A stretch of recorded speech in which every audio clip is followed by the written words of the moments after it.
menjelaskan materi pengertian zakat, sumber hukum, jenis zakat, objek zakat, harta, penerimaan zakat, orang yang tidak boleh menerima zakat, perlakuan akuntansi PSAK 109. Baik, di sini ada latar belakang. Zakat merupakan salah satu rukun Islam yang memiliki peran penting dalam kehidupan sosial dan ekonomi umat Islam. Zakat tidak hanya berfungsi sebagai bentuk ibadah kepada Allah SWT, tetapi juga menjadi sarana untuk menciptakan keadilan sosial dan pemerataan kesejahteraan dalam masyarakat. Dengan adanya zakat, harta yang dimiliki seseorang dapat dibersihkan dan disalurkan kepada pihak-pihak yang membutuhkan.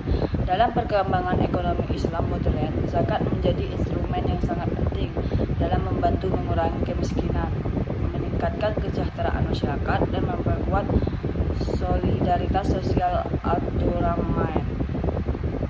Baik, di sini ada juga pengertian zakat. Zakat merupakan salah satu rukun Islam yang wajib dilaksanakan oleh setiap muslim yang telah memenuhi syarat tertentu. Secara bahasa, zakat berasal dari kata zaka yang berarti suci, bersih, tumbuh dan berkembang, dan berkah. Makna tersebut menunjukkan bahwa harta yang dikeluarkan zakatnya akan menjadi lebih bersih dan membawa keberkahan bagi pemiliknya. Dalam ajaran Islam, zakat bukan hanya kewajiban ibadah kepada Allah SWT, tetapi juga memiliki dimensi sosial yang sangat kuat, karena bertujuan membantu masyarakat yang membutuhkan serta menciptakan pemerataan kesejahteraan. Secara istilah, zakat adalah sejumlah harta tertentu yang wajib dikeluarkan oleh seseorang muslim atau badan usaha yang dimiliki oleh muslim untuk diberikan kepada golongan yang berhak menerimanya sesuai dengan ketentuan syariat Islam. Ini ada juga sumber hukum. Yang pertama, Al-Quran. Al-Quran merupakan sumber hukum utama dalam Islam yang menjelaskan kewajiban zakat. Banyak ayat Al-Quran yang memerintahkan umat Islam untuk menunaikan zakat bersama dengan perintah salat. Yang kedua yaitu hadis. Selain Al-Quran, sumber hukum zakat yang berasal dari hadis Nabi Muhammad SAW. Hadis menjelaskan tata cara, jenis harta, syarat, dan ketentuan pelaksanaan zakat secara lebih rinci. Yang ketiga itu ijma ulama. Ijma adalah kesepakatan para ulama mengenai suatu hukum dalam Islam. Para ulama sepakat bahwa zakat merupakan kewajiban bagi setiap muslim yang mampu dan memenuhi syarat tertentu. Yang keempat, peraturan perundang-undangan. Di Indonesia, pengelola zakat juga memiliki dasar hukum dalam peraturan perundang-undangan, yaitu Undang-Undang Nomor 23 Tahun 2011 tentang pengelolaan zakat.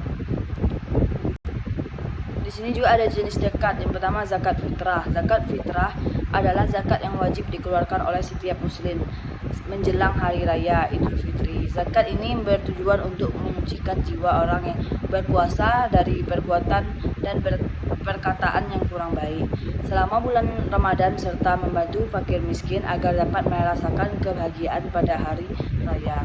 Zakat fitrah wajib ditunaikan oleh setiap muslim, baik laki-laki maupun perempuan, tua maupun muda, selama memiliki kemampuan untuk membayarnya. Yang kedua itu zakat mal.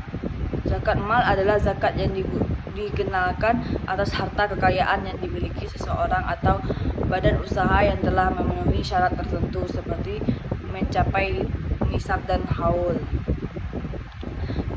Pertama itu zakat emas dan perak. Zakat ini dikenakan pada emas dan perak yang memiliki seseorang apabila telah mencapai nisab dan disimpan selama 1 tahun.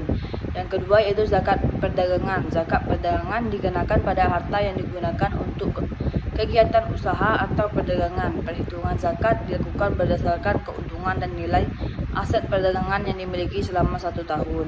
Yang ketiga itu zakat pertanian. Zakat pertanian dikenakan pada hasil pertanian seperti padi, gandum, jagung, buah-buahan, dan hasil perkebunan lainnya.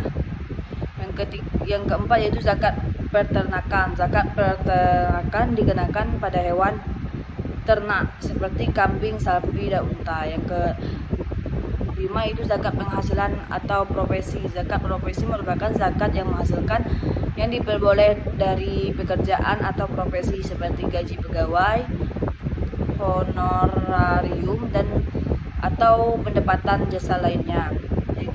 Yang terakhir yaitu zakat rizkas dan bintang tambang.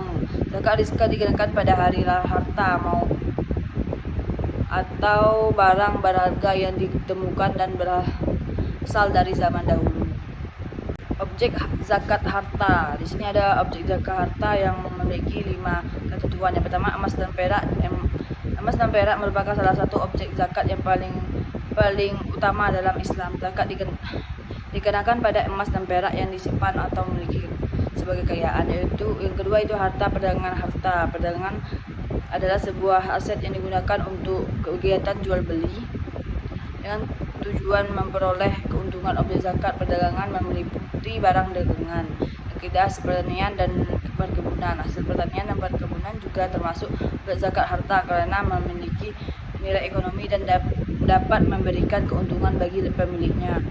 Yang keempat itu hewan ternak. Hewan ternak seperti kambing, sapi, dan kerbau dan unta juga menjadi objek zakat apabila dipelihara untuk dikembang dan mencapai jumlah tertentu sesuai syariat Islam. Yang kelima, hasil tambang dan barang temuan.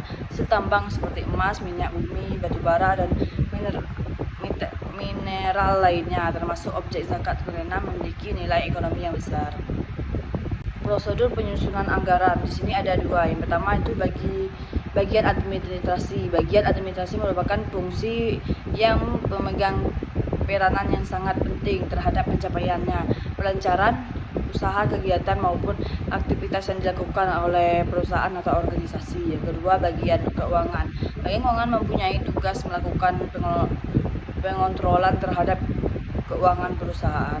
Yang bisa menerima zakat di sini ada fakir. Fakir adalah orang yang hampir tidak memiliki harta maupun pekerjaan sehingga tidak mampu memenuhi kebutuhan pokok hidupnya. Golongan fakir menjadi pihak yang paling utama menerima zakat karena hidup dalam kondisi yang sangat kekurangan. Yang kedua itu miskin. Miskin adalah orang yang memiliki pekerjaan atau penghasilan tetapi menghasilkan belum mencukupi kebutuhan hidup sehari-hari. Yang ketiga yaitu amil zakat. Amil zakat adalah orang atau lembaga yang bertugas pencatatan, pengelolaan, dan hingga pendistribusian zakat kepada mustahik. Yang keempat itu mu'alaf. Mu'alaf adalah orang yang baru masuk Islam atau orang yang hatinya perlu didekatkan kepada Islam. Yang kelima, garimin. Garimin adalah orang yang memiliki utang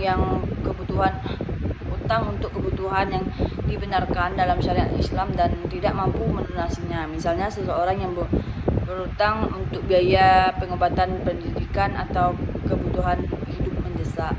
Yang keenam itu pasibillah adalah orang-orang yang berjuang di jalan Allah untuk kepentingan agama dan keselamatan umat. Dalam perkembangan saat ini, fisabilillah dapat mencakup kegiatan pendidikan Islam, dakwah sosial kemasyarakatan, dan perjuangan menegakkan nilai-nilai Islam. Baik, selanjutnya itu orang yang tidak boleh menerima zakat. Yang pertama, orang kaya. Orang kaya tidak diperbolehkan menerima zakat karena telah mampu memenuhi kebutuhan hidupnya sendiri. Rasulullah SAW. Yang kedua itu orang yang masih menjadi tanggungan. Pemberi zakat juga tidak boleh menerima zakat seperti orang tua, anak, atau istri yang kebutuhan hidupnya wajib dipenuhi oleh pemberi zakat. Yang ketiga, keluarga Rasulullah SAW. Keluarga Nabi Muhammad SAW dan keturunan Bani Hashim dan Bani Muthalif tidak diperbolehkan menerima zakat. Larangan ini bertujuan menjaga kehormatan keluarga Rasulullah SAW. Yang keempat, orang non-muslim. Mayoritas utama berpendapat bahwa zakat wajib diberikan kepada umat Islam yang termasuk golongan mustahik. Oleh karena itu, orang non-muslim pada umumnya tidak menerima zakat. Yang kelima, orang yang mampu bekerja tetapi malas. Orang yang sebenarnya sehat dan mampu bekerja tetapi sengaja malas-malasan untuk mencari nafkah tidak termasuk golongan yang berhak menerima zakat. Perlakuan akuntansi PSAK 109. Yang pertama, pengakuan zakat. Dalam PSAK 109, penerimaan zakat diakui pada saat kas atau aset lainnya diterima oleh lembaga amil zakat. Zakat yang diterima dicatat sebagai dana zakat. Yang kedua yaitu pengukuran zakat. Zakat yang diterima dalam bentuk yang dicatat sebesar jumlah yang diterima, sedangkan zakat dalam bentuk barang aset non-kas diukur berdasarkan nilai pasar atau nilai wajarnya.